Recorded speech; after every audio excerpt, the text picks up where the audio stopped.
Appréhension, déception, les nombreux questionnements et le manque de transparence dans le dossier de l'implantation d'un programme universitaire en médecine vétérinaire à Rimouski, sans même que la ville Lapocatière soit considérée. Eh bien, on a avec nous ce matin pour en parler M. Gabriel Hudon, qui est président de la Chambre de commerce Kamouraska-Lillet. Bonjour, Gabriel. Bonjour, Michel. Et Mme Nancy Dubé, qui est directrice générale de la même Chambre. Bonjour, Nancy. Bonjour, M. Montminier. Merci d'être avec nous aujourd'hui pour parler de ce dossier qui fait parler et fait jaser dans votre région, dans la région de Lapocatière actuellement. Il y a une pétition qui est déposée parce qu'on sait que ce projet-là de plusieurs dizaines de millions de dollars, on parle de tout près de 100 millions de dollars, s'en va à Rimouski. Comment on reçoit ça, Monsieur le Président? Ben, on a reçu ça très mal, je vous dirais, parce que instinctivement, on a une région qui, puis là-dedans, j'inclus Kamouraska-Lillet, qui est de base très accueillante, qui a également toutes les institutions, toutes les ressources en place pour ce genre de programme. On pense à l'ITAC avec la ferme école La Poquita, on pense au Cégep avec la technique de santé animale qui forme des jeunes pour ça. On est en région rurale aussi, agricole. On a donc des besoins qui sont très grands. Puis on a une région qui est ouverte et accueillante. On a des institutions qui sont prêtes aussi. Donc, honnêtement, là, c'est vraiment toute la classe politique et la classe économique qui est extrêmement déçue là, par cette décision. Mais pourquoi, Gabriel, que Rimouski a été préféré par rapport à la Pocatière? Bien, présentement, je vous dirais que les raisons ne sont pas tout à fait claires à 100%. Une des principales raisons qui est évoquée, c'est la présence justement d'un pavillon de l'Université du Québec, évidemment, à Rimouski, la présence d'une bibliothèque universitaire, mais à part ça, il y a une étude d'opportunité qui a été faite il y a quelques années et personne ne l'a vu au niveau des élus et de notre secteur, cette étude-là, qui, semble-t-il, dirait pourquoi c'est préférable là-bas plutôt qu'à la Pocatière. Et là, c'est les réponses qu'on n'a pas présentement qu'on cherche. Gabriel, dites-moi, est-ce que vous étiez trop certain de l'avoir? Ben non, pas du tout. C'est juste que la décision est vraiment particulière dans la façon où elle a été annoncée depuis le temps où ce projet-là se discute. Honnêtement, et je ne suis pas le seul à le penser, on croit sincèrement que notre députée du coin, Mme Proulx, aurait pu lever la main un petit peu plus tôt pour mentionner que ça aurait pu très bien s'établir dans notre coin. Là, on nous parle un petit peu plus d'être à la remorque ou peut-être la 4e, 5e année, mais nous, c'est vraiment le programme complet qui serait souhaitable ici et du moins comprendre pourquoi il n'y a même pas eu de rencontre et pourquoi on n'est pas considéré plus que ça présentement. Gabriel, dans une de vos citations dans le communiqué de presse émis hier, vous dites « Il est facile de dire que nous sommes en réaction plutôt qu'en action ». Est-ce que vous réagissez ou vous avez agi? Bien, en fait, c'est sûr que présentement, on est en réaction. On a des gens qui nous ont contactés, tout ça, et ça aurait été très difficile de réagir avant parce que toutes les informations sur ce programme-là n'étant pas disponibles. Je reviens avec l'étude qu'on mentionne, personne ne l'a vu, et on se fait mentionner dans plusieurs entrevues, et ça, autant les élus que de notre côté, qu'on est en réaction. Mme Proulx a dit souvent, les gens sont en réaction, j'aurais aimé qu'ils m'appellent avant.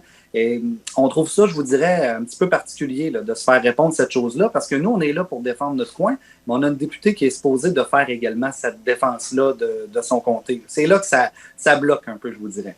OK. Mais quel travail qui a été fait avant? Est-ce qu'on a déposé un projet? Ou qu'est-ce que la Pocatière a fait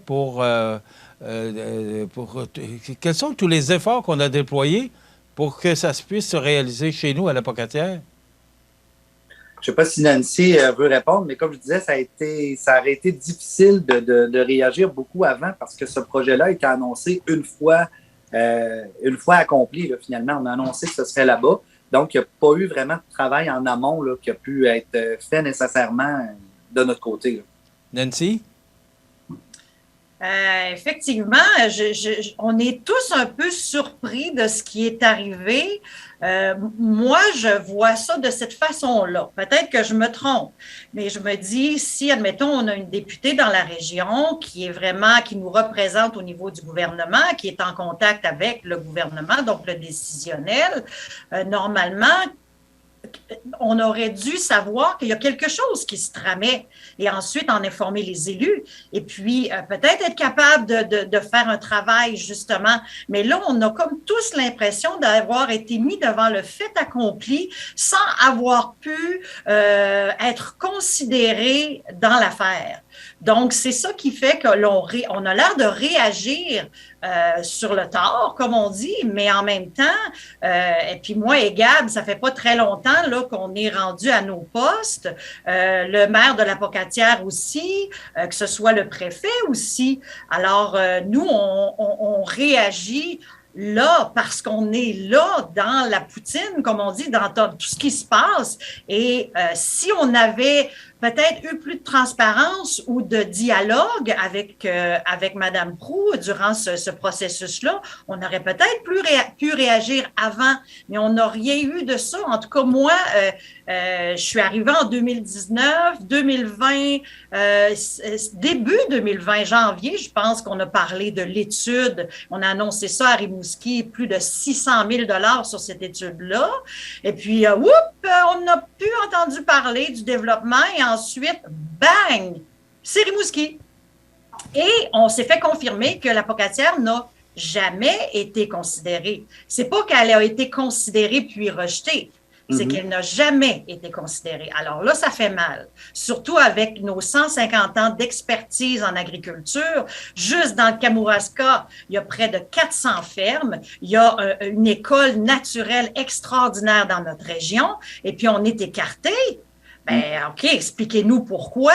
Et clairement, avec des faits, avec des statistiques, avec quelque chose qui se tient. Et pour l'instant, on n'a pas ça. Alors, je me dis, il n'est jamais trop tard. Et on attend encore des éclaircissements. Et je pense qu'on a ouvert une boîte de Pandore avec ça, parce que là, on parle de tension entre Marie-Ève Proulx, Mme Proulx et nos élus. Il y a clairement une communication qui ne se fait pas en ce moment et qui ne s'est pas fait. Alors, peut-être que tout ça va permettre d'éclaircir plein de choses sur la place publique et on en a besoin. On a besoin d'avoir des réponses, on a besoin de messages clairs, on a besoin de se faire impliquer. Et je pense que, encore une fois, c'est le travail de Mme Proulx.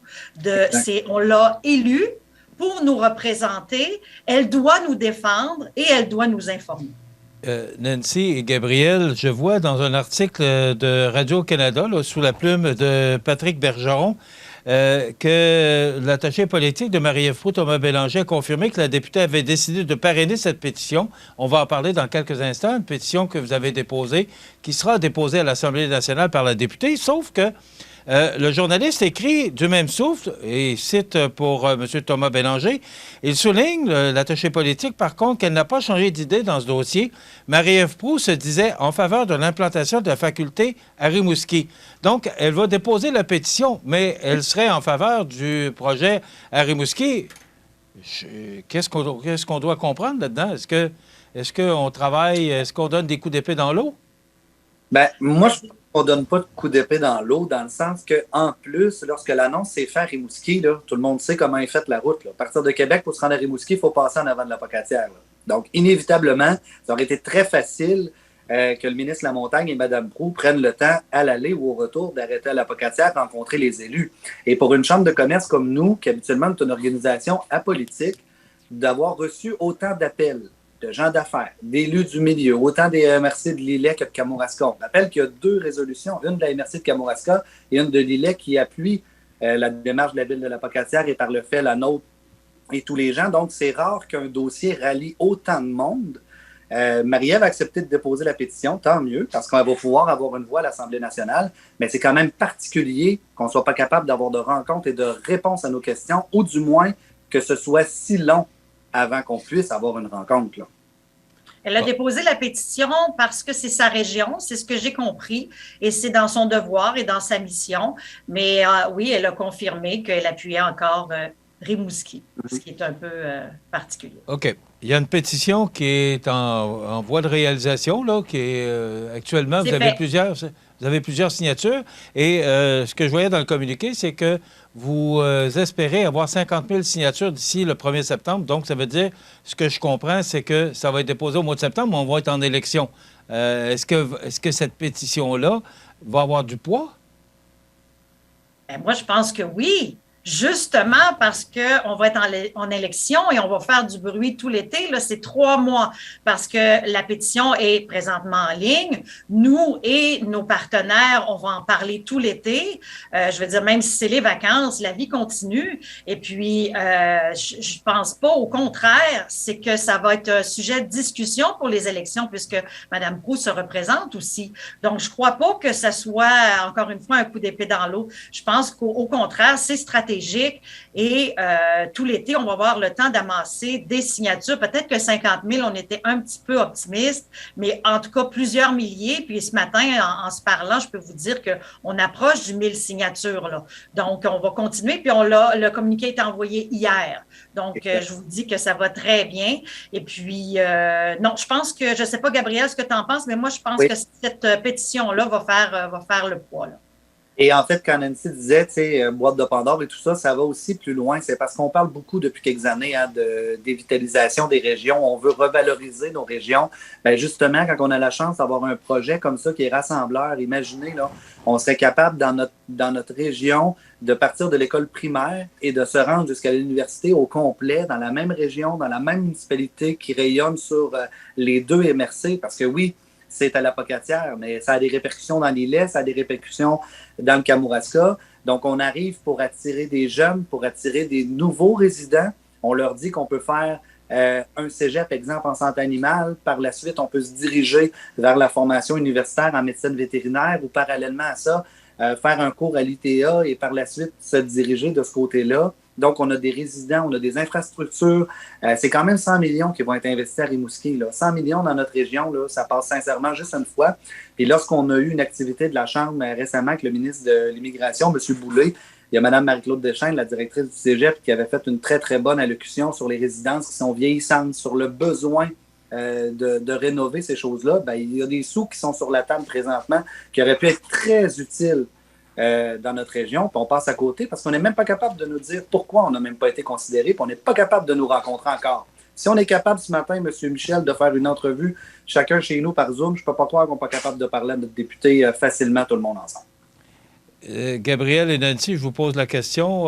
Bon, je vois la pétition qui est en vigueur actuellement, là, qui est en force.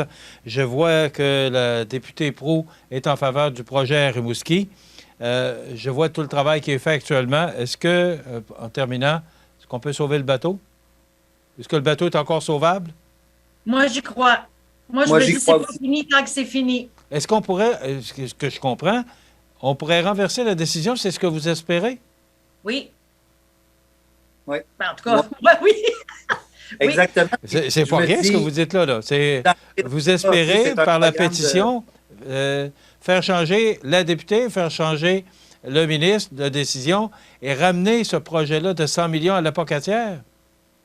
Mais, tu sais, je me dis, dans le pire des cas, on va nous considérer de façon très sérieuse pour l'année 4 et l'année 5 du programme, où on va trouver une solution, de dire, OK, parfait, on va investir quand même à la Pocatière. Bon, Nancy, on va vous demander de poursuivre parce que l'image de notre président est gelée actuellement. Alors, Nancy, donc, est-ce qu'on peut sauver le bateau? Bien, nous, on y croit. Parce que on a vraiment, je ne sais pas si c'est parce qu'ils n'avaient pas toute l'information, mais je me dis au moins nous, on va avoir fait notre travail parce que la mission d'une chambre de commerce, c'est de défendre sa région aussi, son développement économique. On parle de 100 millions. On ne peut pas rester là les bras croisés en disant, bon, ben coudonc, on l'a échappé. Non, non, puis surtout qu'on a rouvert des blessures avec la perte du siège social de l'ITA, qui est maintenant l'ITAC. Alors, je dois vous dire que comme quand je dis qu'on a ouvert une boîte de Pandore dans la région, là, c'est toutes sortes d'aspects. Ça comprend ça aussi. Moi, j'y crois encore et je vais me coucher le soir en me disant, on va avoir tout fait, on va avoir fait entendre notre opinion, nos voix, et oui, en bout de ligne, on espère faire virer la vapeur. Ben, écoutez, moi, je reste optimiste. Sinon, ça donne. Si je ne suis pas optimiste ou si je n'y crois pas ou si on n'y croit pas, on n'est pas à la bonne place. Là, je veux dire, on ne fait pas ça pour rien, toutes ces démarches-là, toute cette campagne-là, si on veut. C'est parce qu'on y croit. On pense qu'ils vont. Rimouski, qui est réputé plus pour des programmes maritimes, en plus. Alors que c'est chez nous qu'il y a l'agriculture, on le sait, là. Donc, c'était impossible, en tout cas pour la Chambre de commerce, pour nos partenaires, les élus, de laisser passer ça. On va suivre ça de très près, ce dossier-là, parce que c'est dans notre région, c'est dans notre côte du Sud. On va vous souhaiter bonne chance. Ça touche tout le monde. Oui, on va vous souhaiter bonne chance dans vos démarches. Si on veut signer la pétition rapidement, Nancy? Directement sur notre site Web, ça vous relaie au site de l'Assemblée nationale. Alors, vous allez au www.cckl pour Chambre, Commerce, Kamouraska-Lillet.org. C'est directement sur la page d'accueil, vous ne pouvez pas le manquer. Alors, je ne sais pas si notre président est revenu. Est-ce qu'il est là? Non. Alors, Nancy Dubé, directrice générale de la Chambre de commerce Kamouraska-Lillet, et Gabriel Hudon, son président, merci d'avoir été avec nous et on va suivre ça de très près, ce dossier-là. Tenez-nous au courant des développements. Merci d'avoir été avec nous. Voilà. Ça complète. Je vous rappelle que nos invités ce matin étaient Nancy Dubé, directrice générale de la Chambre de commerce Kamouraska-Lillet, et Gabriel Hudon, président de la Chambre de Kamouraska-Lillet. Dossier très important. La Chambre de commerce Kamouraska-Lillet qui dépose une pétition officielle à l'Assemblée nationale. Ça complète. On s'arrête.